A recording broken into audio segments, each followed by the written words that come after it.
السلام علیکم ورحمۃ اللہ وبرکاتہ۔ اعوذ باللہ من الشیطان الرجیم، بسم اللہ الرحمن الرحیم۔ ظہر الفساد فی البر والبحر بما كسبت أيدي الناس ليذيقهم بعض الذي عملوا لعلهم يرجعون۔ صدق الله العلي العظيم۔ اللهم صل على سيدنا ومولانا محمد النبي الأمي وعلى آله وأصحابه وبارك وسلم عليه۔ معزز سامعین و سامعات، سورۃ الروم پارہ نمبر 21، آیات مقدسہ نمبر 41 اور 42 ہیں۔ اللہ رب العزت ان آیات کا فہم اور شعور عطا فرمائیں اور عمل کی توفیق اور صلاحیت عطا فرمائیں۔ گزشتہ دروس میں دو باتیں بڑی واضح کی گئی تھیں۔ ایک تو سورۃ الروم کے آغاز میں ہی اللہ رب العزت نے یہ گارنٹی دے دی کہ آج اگر روم مغلوب ہے اور کسریٰ ایران غالب ہے تو کل کو روم غالب آ جائے گا اور کسریٰ دوبارہ مغلوب ہو جائے گا۔ چند سالوں کی یہ بات ہے، فی بضع سنین۔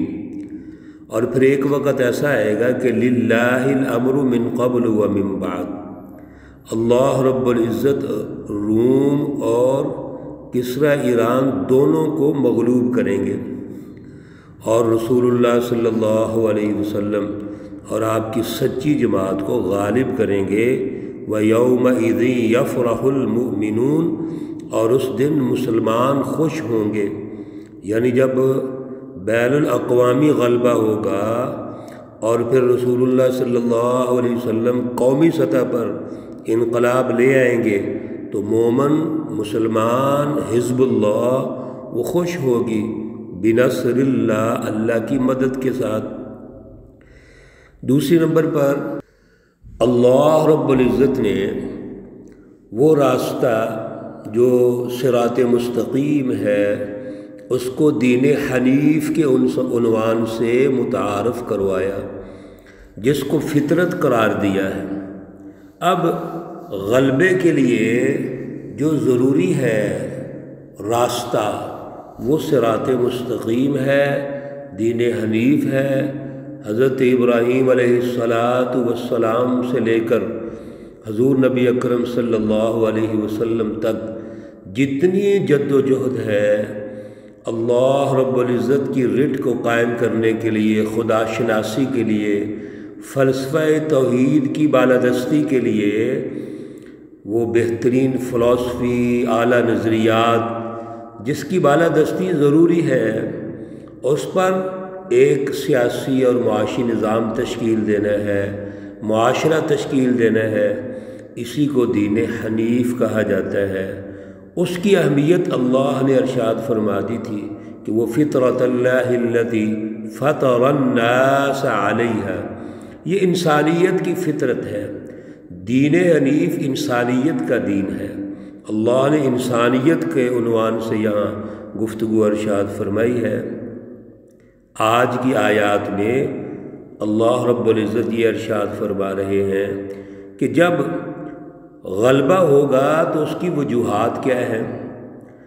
اللہ جو غالب کرنا چاہتے ہیں رسول اللہ صلی اللہ علیہ وسلم کو، صحابہ اکرام کو، حزب اللہ سچی جماعت کو، تو اس کا پس منظر کیا ہے وہ اللہ آج آیت مقدسہ نمبر 41 میں ارشاد فرما رہے ہیں۔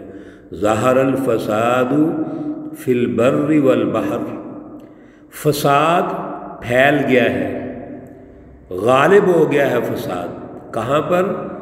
بر جنگلوں میں یعنی خشکی میں، والبحر اور دریاؤں میں۔ میرے عزیزو یہاں ذرا توجہ کی ضرورت ہے۔ سب سے پہلا جو جملہ ابھی ہم نے سنا، آیت کریمہ کا حصہ سنا ہے، اس میں اللہ یہ ارشاد فرما رہے ہیں کہ جب کسی جگہ پر فساد غالب آ جائے تو پھر وہاں انقلاب کی ضرورت ہوتی ہے، وہاں غلبے کی ضرورت ہوتی ہے۔ رسول اللہ صلی اللہ علیہ وسلم کی بعثت کا حضرت الامام شاہ ولی اللہ رحمۃ اللہ علیہ جو مقصد ارشاد فرما رہے ہیں، وہ اسی آیت سے یہ ارشاد فرماتے ہیں کہ حضور اکرم صلی اللہ علیہ وسلم سے پہلے کیسر و کسریٰ کا جو فساد ہے وہ پوری زمین پر پھیلا ہوا تھا۔ ایک تو جتنا بھی اس وقت کی دنیا ہے وہ دو بلاکوں میں تقسیم ہے، کچھ ایران کے ساتھ ہیں، کچھ روم کے ساتھ ہیں۔ جیسے پہلے بھی عرض کیا گیا کہ مکہ المکرمہ میں بھی کچھ لوگ ایران کی حمایت کرتے ہیں، کچھ روم کی حمایت کرتے ہیں۔ دوسرے یہ دونوں طاقتیں آپس میں کشمکش ہیں، آپس میں یہ اس لحاظ سے لڑ رہی ہے کہ ہم نے ملکوں کو فتح کرنا ہے، علاقوں کو فتح کرنا ہے، اور جنگیں کر رہے ہیں۔ ان جنگوں کے نتیجے میں زمین پر فساد پھیل گیا، اور فساد فی الارض کی پہلے بھی ہم نے مختلف دروس میں عرض کیا ہے، یہ مستقل قرآن کی اصطلاح ہے۔ فساد فی الارض کا مطلب ہے معاشرے میں بدامنی پیدا کرنا، ظلم پیدا کرنا، ظالمانہ نظام قائم کر کے، سیاسی اور معاشی ظلم قائم کر کے معاشرے کے اندر انسانیت میں پھوٹ ڈالنا، ان میں فرقہ واریت پیدا کرنا، انتہا پسندی پیدا کرنا، آپس میں انسانوں کو لڑانا، یہ فساد فی الارض ہے۔ تو جب معاشرے میں بدامنی ہوگی، ظلم ہوگا اور ایک دوسرے کے ساتھ زیادتی ہوگی تو وہاں پر ترقی کیسے ہو سکتی ہے؟ اور یہاں پر اللہ نے بڑا خوبصورت ہمیں ارشاد فرمایا، رہنمائی دی کہ ظہر الفساد فی البر والبحر۔ اب فساد اتنا پھیل گیا ہے کہ خشکی میں بھی فساد ہے اور دریاؤں میں تری میں بھی فساد ہے۔ ہر جگہ پر لڑائیاں ہیں، جھگڑے ہیں، ظلم ہے، اور اسی طرح لوٹ مار ہے، چوریاں ہیں، ڈکیتیاں ہیں، انسانیت کی تذلیل ہو رہی ہے، انسانوں کو غلام بنایا جا رہا ہے۔ تو یہ بنیادی عنوان ہے تبدیلی کا۔ تبدیلی کیوں آنی ہے؟ فساد کی وجہ سے۔ اب فساد پیدا کیسے ہوا؟ بما کسبت ایدی الناس۔ فساد برپا ہونے کی وجہ یہ جو لوگوں کا سسٹم ہے، اپنا عمل و کردار ہے، بدعمالیاں ہیں، ظالمانہ نظام قائم ہوا، اور ظالمانہ نظام کے قائم ہونے کے بعد انسانوں کے مابین اختلافات، جھگڑے، مسائل پیدا ہونا ہے۔ تو فساد کی وجہ وہ سسٹم جو غالب ہے، اور اس غالب سسٹم نے انسانوں کے مابین اختلافات پیدا کر کے دوریاں پیدا کر دیں، وہ فساد کی وجہ ہے۔ اب اللہ یہ چاہتے ہیں لیذیقہم بعض الذی عملوا، اب ان کو اللہ سزا دینا چاہتے ہیں، ان کے اعمال کی سزا۔ جو بدعمالیاں، بد کرداریاں کی انہوں نے، ظلم کا نظام قائم کیا، ایک طبقے نے ظلم کا نظام قائم کیا اور انسانوں نے ان کے ظلم کا ساتھ دیا، اس مافیا کا ساتھ دیا، بجائے اس کے کہ ظلم سے روکتے ان کا ساتھ دے دیا۔ اور پھر جب اللہ کے رسول آئے، رسول اللہ صلی اللہ علیہ وسلم تشریف لاتے ہیں، تو ان کا ساتھ دینے کی بجائے ان کا انکار کر دیا۔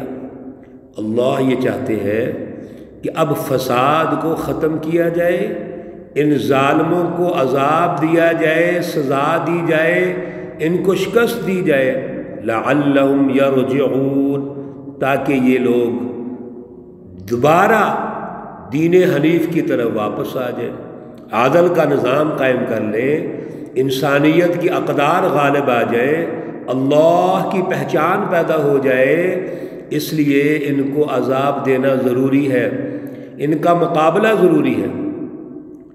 تو رسول اللہ صلی اللہ علیہ وسلم کی جو جد و جہد ہے، صحابہ کرام کی جد و جہد ہے، اس کا یہاں خلاصہ ارشاد فرما دیا کہ اصل مقصد سسٹم کی تشکیل ہے، قومی اور بین الاقوامی انقلابات لانا ہے۔ چنانچہ وہ بین الاقوامی انقلاب جب فلسطین فتح ہوتا ہے، بیت المقدس فتح ہوئی حضرت عمر رضی اللہ تعالیٰ عنہ کے دور میں، تو ہر طرف ظلم ختم ہو گیا، چھٹ گیا، عدل کا نظام غالب ہو گیا، کیسر روم اور کسرا ایران شکست کھا جاتے ہیں۔ اللہ رب العزت مزید ریفرنس دیتے ہیں سمجھانے کے لیے، قل آپ فرمائیے ان لوگوں سے، سیرو فی الارض، زمین کی ذرا سیر و تفریح کرو، سیر و سیاحت کرو، چلو پھرو زمین میں، فانظروا بس دیکھو، کیف کان عاقبۃ الذین من قبل، اس سے پہلے ان جھوٹوں کا کیا انجام ہوا ہے، ان ظالموں کا کیا انجام ہوا ہے۔ آپ ذرا غور کیجئے، زمین میں چل پھر کے دیکھیے، مطلب یہ ہے کہ تاریخ کا مطالعہ کیجئے، تاریخ کی اسٹڈی کیجئے، اور دیکھیے ان ظالم حکومتوں نے دنیا میں کتنا فساد برپا کیا، اور رسول اللہ صلی اللہ علیہ وسلم اور سچی جماعت صحابہ کرام نے جد و جہد کر کے قومی انقلاب لا کے بدر میں شکست دی، فتح مکہ کے وقت مکہ میں ان کو شکست دی، اور حجاز پر اللہ کے دین کو غالب کر دیا۔ اور پھر اگلے مراحل میں رسول اللہ صلی اللہ علیہ وسلم نے بنیاد رکھی، اور صحابہ کرام غالب ہو کر کیسر و کسرا کو شکست دیتے ہیں۔ کان اکثرہم مشرکین، یہ جتنے فسادی ہیں یہ مشرک ہیں، یہ اصل میں اللہ کی پہچان پیدا نہیں کرتے، اللہ کی رٹ کو قائم نہیں کرنا چاہتے۔